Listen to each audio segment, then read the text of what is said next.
Hello friends, very good afternoon. आइए एक बार फिर मैं आपके बीच में सुपर 30 क्वेश्चंस के साथ हाजिर हूँ। आइए बिना देरी किए हुए हम लोग इस सेशन की शुरुआत करते हैं। तो आइए देखते हैं पहला क्वेश्चन क्या कह रहा है friends? The cow of barricades. Question है द काव ऑफ बैरिकेड्स। ये एक वर्क है और किसका है? बाई राजा राव। इसको राजा राव ने लिखा। पूछा जा रहा है व्हेन इट वाज पब्लिश्ड, इसका प्रकाशन कब हुआ? द काव ऑफ बैरिकेड्स का प्रकाशन कब हुआ, पब्लिश कब हुआ? Option A 1935, option B 1937, option C 1947 और ऑप्शन डी 1949।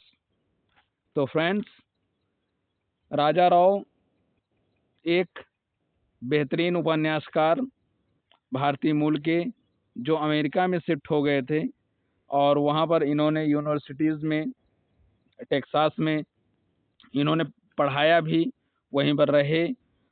तो राजा राव साहब एक बेहतरीन उपन्यासकार थे। लेकिन जहाँ तक इस प्रश्न का सवाल है तो इस प्रश्न का राइट आंसर है ऑप्शन सी। 1947 में पब्लिश हुआ था क्या? The cow of barricades. Next, the serpent and the rope. The serpent and the rope ये भी राजा राव का ही एक नॉवेल है और इसमें भी यही पूछा जा रहा है कि सर्पेंट एंड द रोप, इसका पब्लिकेशन कब हुआ, ये प्रकाशित कब हुआ? तो friends, option A 1947, option B 1949, option C 1960 और option D 1965। So correct answer is the serpent and the rope was published in 1960. So correct option C. Next,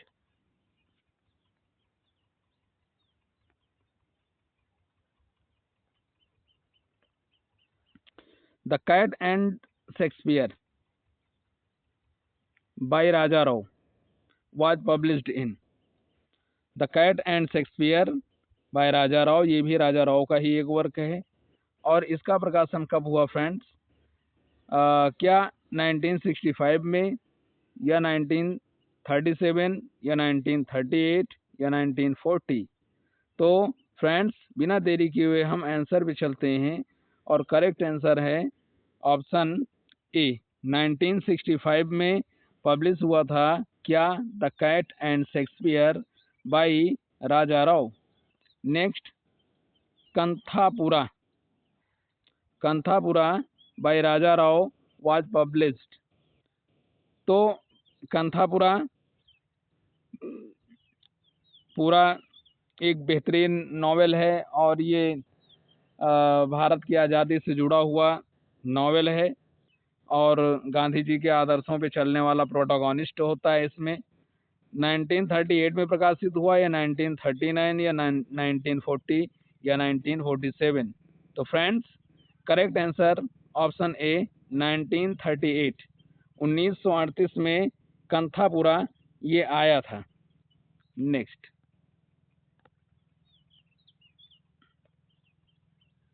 who wrote a room of one's own. ये एक novel है अ room of one's own. इसको किसने लिखा? और in fact ये novel क्या, ये एक फेमिनिस्ट ऐसे है और advocating for women's financial independence, महिलाओं के आर्थिक स्वतंत्रता पर आधारित है ये वर्क। क्या? अ room of one's own and creative space. तो क्या वर्जीनिया वुल्फ ने लिखा या मैरी वोllस्टोनक्रॉफ्ट ने लिखा या जॉर्ज एलियट ने लिखा या सिल्विया प्लैथ ने लिखा? अ रूम ऑफ वंस ओन जब ये फेमिनिज्म पर आधारित है, महिलाओं की आर्थिक स्वतंत्रता पर आधारित है, तो इसे और दूसरा कैसे लिख सकता है? ये वर्जीनिया वुल्फ का वर्क है और इसको इन्होंने पब्लिश किया था 1929 में। नेक्स्ट,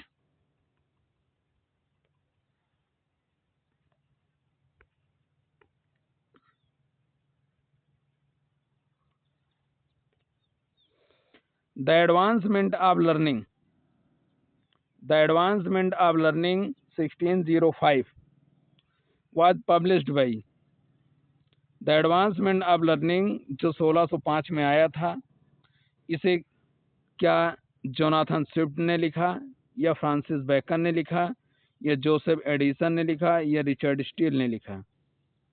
तो इसे किसने लिखा? तो करेक्ट आंसर है ऑप्शन बी, इसे फ्रांसिस बेकन ने लिखा था। और फ्रांसिस बेकन को बोला जाता है द फादर ऑफ इंग्लिश एसे। ये आपका वीवीआई क्वेश्चन है, ये यूपीपीजीटी में पूछा जा चुका है। नेक्स्ट,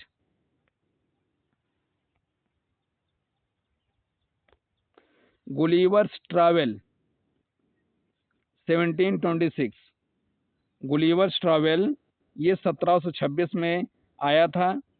और ये बुक किसका है? यहाँ पर क्वेश्चन यही है, गुलिवर्स ट्रैवल का प्रकाशन कब हुआ? 1726 में हुआ। और ये किसके द्वारा लिखा गया?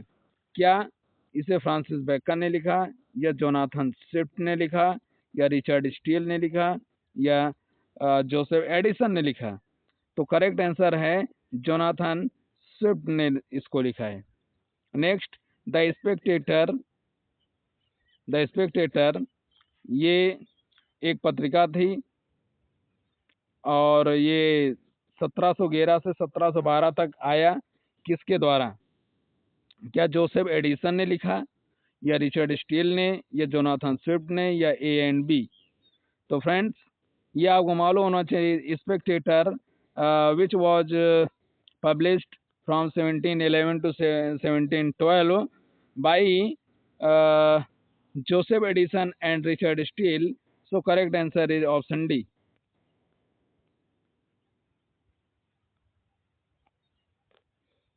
Next, an epistle to Dr. Arbuthnot. It was published in 1734. An epistle to Dr. Arbuthnot, which was published in 1734. ये किसका वर्क है? क्या इसको मिल्टन ने लिखा, या ड्राइडन ने लिखा, या अलेक्जेंडर पोप ने लिखा, या नन, या इनमें से किसी ने नहीं लिखा? तो जॉन मिल्टन के बारे में आप सभी लोग जानते हैं कि जॉन मिल्टन का जन्म 1608 में हुआ और 1674 में इनका निधन हुआ। John Milton was known for paradise lost. और जहाँ तक जॉन ड्राइडन का सवाल है, तो जॉन ड्राइडन साहब अब्सलोम एंड एकिटोफेल के लिए प्रसिद्ध हैं और वो अपने आप में एक बेहतरीन रचना। और जॉन ड्राइडन अपने समय के न्यू क्लासिकल एज के एक दमदार राइटर हुआ करते थे। तो लेकिन ये वर्क किसके द्वारा लिखा गया? तो इसको लिखा है अलेक्जेंडर पोप ने लिखा। Next, who composed strider? Strider एक पोम है जो बिहार स्टेट पीजीटी में प्रिस्क्राइब्ड भी है। तो स्ट्राइडर जो 1966 में पब्लिश हुआ, ये किसके द्वारा लिखा गया? क्या मुल्कराज आनंद ने लिखा, या राजा राव ने लिखा, या ए के रामानुजन ने लिखा, या कमलादास ने लिखा? तो स्ट्राइडर एक छोटी सी पोम है और इट वॉज कंपोज्ड बाई ए के रामानुजन। रामानुजन भी भारतीय मूल के अमेरिकन राइटर थे और इन्होंने बहुत ही खूबसूरत रचनाएं लिखी हैं और ये भी अमेरिका में शिफ्ट हो गए थे और अमेरिका में प्रोफेसर भी थे। Next,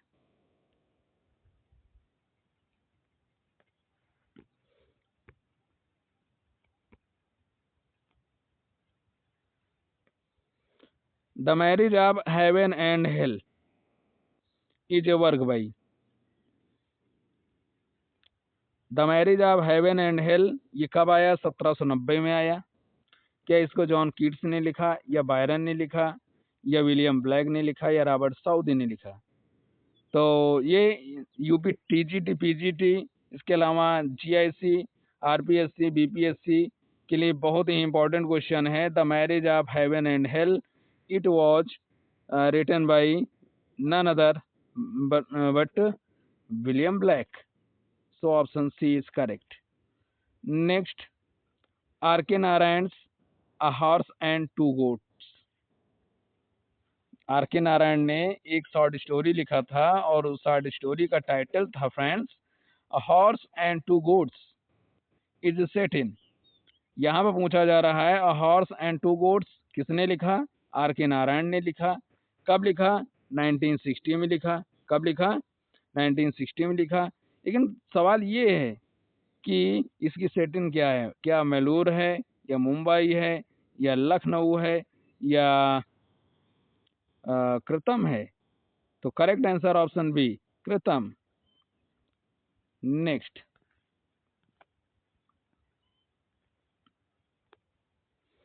surrealism is associated with. Surrealism किससे एसोसिएटेड करता है? क्या एसी ब्रेडली, या ये रिचर्ड्स, या आंद्रे ब्रेटन, या वर्जीनिया वुल्फ? तो करेक्ट आंसर है option C, Andre Breton. Andre Breton was associated with Surrealism. Next, which of among the following writers did not receive the Nobel Prize for Literature? इनमें से किस writer को Nobel prize नहीं मिला? तो friends आइए चर्चा करते हैं। तो इसमें से किसको नहीं मिला? तो ये मैं आपको बता देता हूँ। चिली के राइटर थे कौन? चिनुआ अकेबे। इनको नोबेल प्राइज फिलहाल नहीं मिला। और जहाँ तक वोल सोइनका का सवाल है तो इनको मिला था 1986। 1986 का नोबेल प्राइज किसको मिला? Wole Soyinka. J M Coetzee South African writer, इनको 2003 में मिला नोबेल प्राइज। और नदीन गार्डिमर को फ्रेंड्स जहाँ तक मुझे याद है 1991 का नोबेल प्राइज नेडिन गार्डिमर को मिला था। सो नेक्स्ट,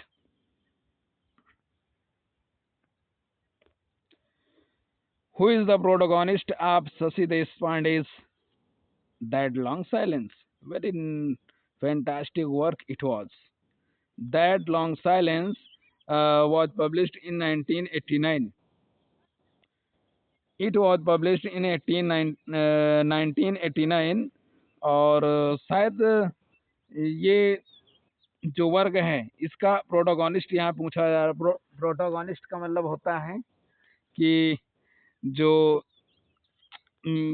मतलब जिसके ऊपर पूरी कहानी रची गई हो, इर्द गिर्द जिसके कहानी हो, वो प्रोटोगोनिस्ट कहलाता है।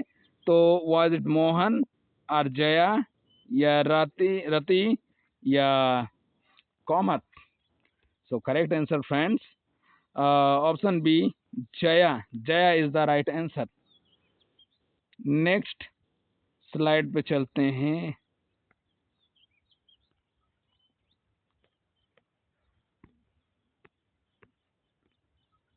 आई होप आप लोगों को समझ में आ रहा होगा। Who said the first of all? यहाँ पूछा जा रहा है, वो वेरी वेरी इंपॉर्टेंट क्वेश्चन है फ्रेंड्स। इसमें पूछा जा रहा है कि वो कौन सा व्यक्ति था या कौन सा राइटर था जिसने सबसे पहली बार कहा था क्या कि Saturn is the real hero of paradise lost. Saturn एक करेक्टर है और जिसके बारे में वो कौन सा राइटर जिसने कहा कि सैटर्न पैराडाइज लॉस्ट का रियल हीरो है। पैराडाइज लॉस्ट का जहाँ तक सवाल है, paradise lost was published in 1667 at the very first time, and इसका जो सेकेंड एडिशन आया था वो आया था 1674। पैराडाइज लॉस्ट कब आया? 1667 में पहली बार, और इसमें टोटल 10 बुक्स थी फ्रेंड्स। फिर ये आया 1674 में, और तब इसमें 12 बुक्स थी। सो सवाल यहाँ पे ये बन रहा है कि किसने कहा, तो करेक्ट आंसर है option B, John Dryden. Next,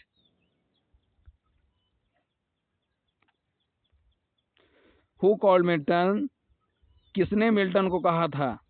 किसने मिल्टन को कहा? क्या the poetical son of Spenser? ठीक है, स्पेंसर का पोइटिकल सन किसने मिल्टन को कहा? क्या वर्ड्सवर्थ ने कहा था? यस, वर्ड्सवर्थ ने कुछ तो कहा था, लेकिन ये बात वर्ड्सवर्थ ने नहीं कही थी। वर्ड्सवर्थ ने इनके ऊपर लंदन 1802 नाम की एक पोम लिखी थी, और क्या अर्नोल्ड ने लिखा? तो अर्नोल्ड ने भी मिल्टन पे कमेंट किया है, but this comment was not done by Arnold. Dryden, yes, it was said by Dryden, और ऑप्शन डी भी रॉन्ग है। Correct answer C for cat. Next, Milton's grand style. Oh, Milton's grand style is a book. ये एक book है, और इसको ये book जो है लिखा गया, और इसका प्रकाशन 1967 में हुआ। कब हुआ? 1967 में। लेकिन सवाल यहाँ पर ये है कि इसको लिखा किसने? क्या टी.एस. इलियट ने लिखा, या डब्ल्यू.बी. यीट्स ने लिखा, या क्रिस्टोफर रिक्स ने लिखा, या थॉमस फुलर ने लिखा? तो फ्रेंड्स, बिना देरी किए हुए हम करेक्ट आंसर पे चलते हैं, और option C is correct. Christopher Ricks wrote the fantastic book in 1967, and it was Milton grand style.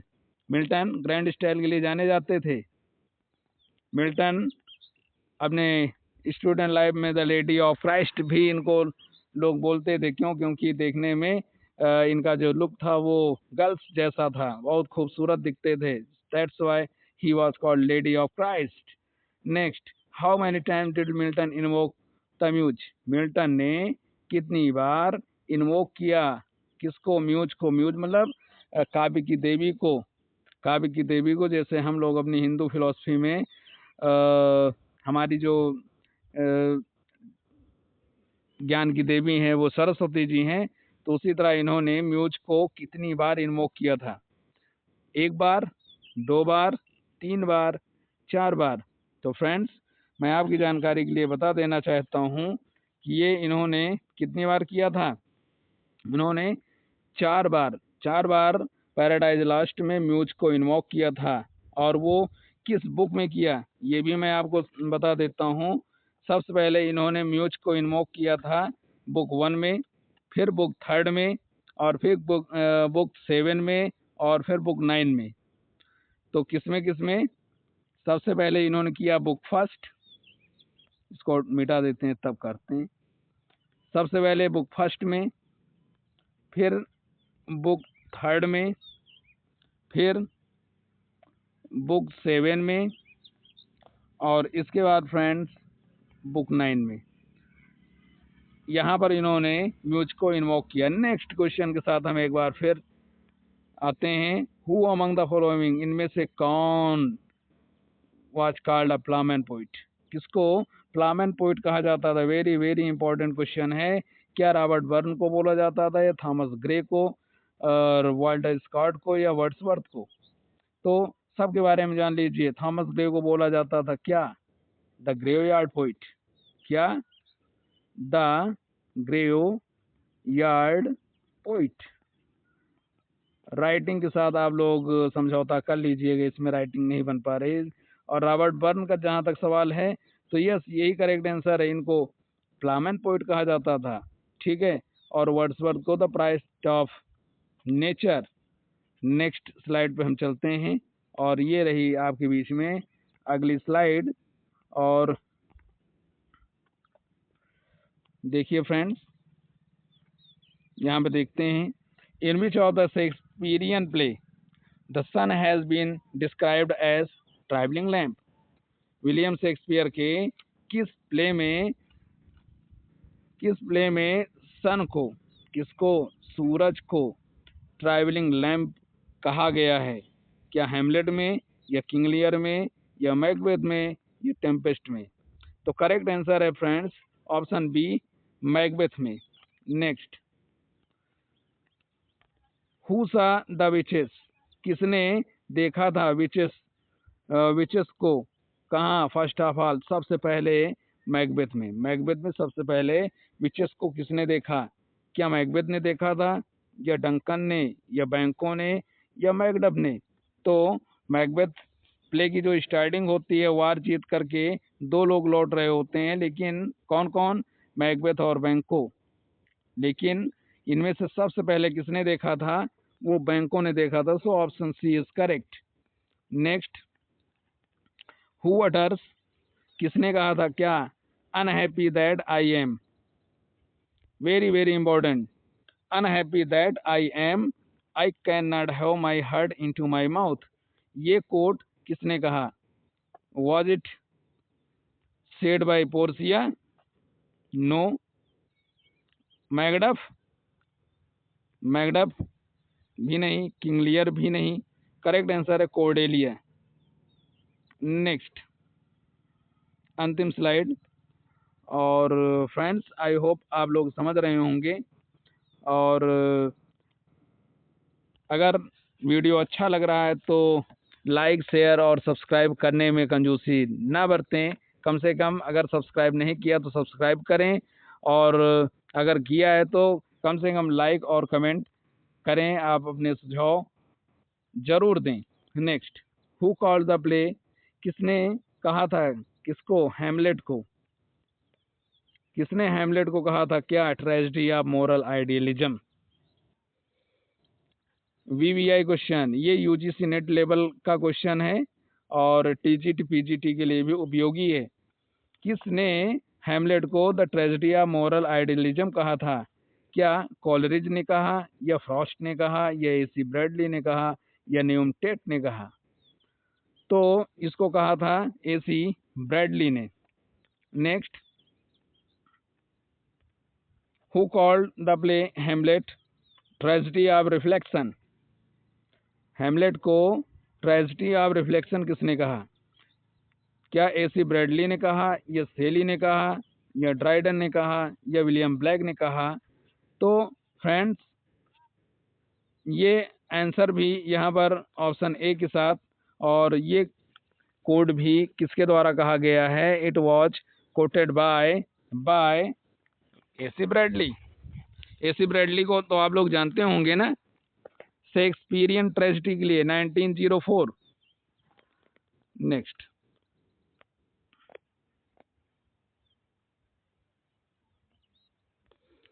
Which poison was powered, कौन सा जहर था जो उड़ेला गया था? किसके द्वारा? क्लाडियस के द्वारा। कहाँ? हैमलेट के पिता के कानों में। हैमलेट जो प्ले है, जो एक ट्रेजेडी है, और इसमें हैमलेट के पिता, जिनका नाम खुद हैमलेट ही होता है, और वो प्ले के स्टार्टिंग में ही उनका निधन हो गया होता है, और उसका रीजन होता है कि क्लॉडियस, जो हैमलेट का छोटा भाई था, उसने उनके कानों में एक जहर डाल दिया था। लेकिन यहाँ सवाल है, जहर का नाम पूछा जा रहा है, क्या वो हेमलॉक पॉइजन था, या बरलॉक पॉइजन था, या हेवनॉन पॉइजन था, या इनमें से कोई पॉइजन नहीं था? लेकिन करेक्ट आंसर है, हैमलेट के पिता के कानों में जो जहर डाला गया था वो था hebenon. So here is option C is correct. Next, which Shakespearean play, William Shakespeare का कौन सा प्ले है कैन बी कॉल्ड, जिसको कहा जाता है the drama of culture? Drama of culture किसे कहा जाता है? क्या हैमलेट को, या मैकबेथ को, या ट्वेल्थ नाइट को, या टेम्पेस्ट को? तो करेक्ट आंसर ऑप्शन बी ही फ्रेंड, टेम्पेस्ट। टेम्पेस्ट को द ड्रामा ऑफ कल्चर बोला जाता है, और साथ ही साथ टेम्पेस्ट को the swan song of Shakespeare भी बोला जाता है। विलियम शेक्सपियर ने इसे अपने कैरियर में सबसे अंतिम बार जो प्ले लिखा था वो टेम्पेस्ट ही था। Next, when did the witches meet Macbeth. जो विचेस थी, जो बुरी आत्माएं थी, वो मैकबेथ से उनकी जो मुलाकात होती है पहली बार वो मैकबेथ प्ले में, वो कब होती है? क्या सूर्य डूबने के बाद होती है, या युद्ध खत्म होने के बाद, या सुबह सुबह सुबह, या बिफोर सनसेट, ये सूर्य उगने के पहले? तो करेक्ट आंसर है युद्ध खत्म होने के बाद, after after the battle was over. इसके बाद वो लोग जब लौट रहे होते हैं तो मार्ग में, जंगल में उनसे मुलाकात होती है। फ्रेंड्स, आई होप आप लोगों की समझ में ये सारे क्वेश्चंस आए होंगे, और इसमें से हर क्वेश्चन चुनिंदा हैं, और each questions are very important for UP, TGT, PGT, GIS, CLT, all types of exams where the question from English literature are asked. So, please like, share, and subscribe more and more, and share to your friends as well. Thank you, बहुत बहुत धन्यवाद।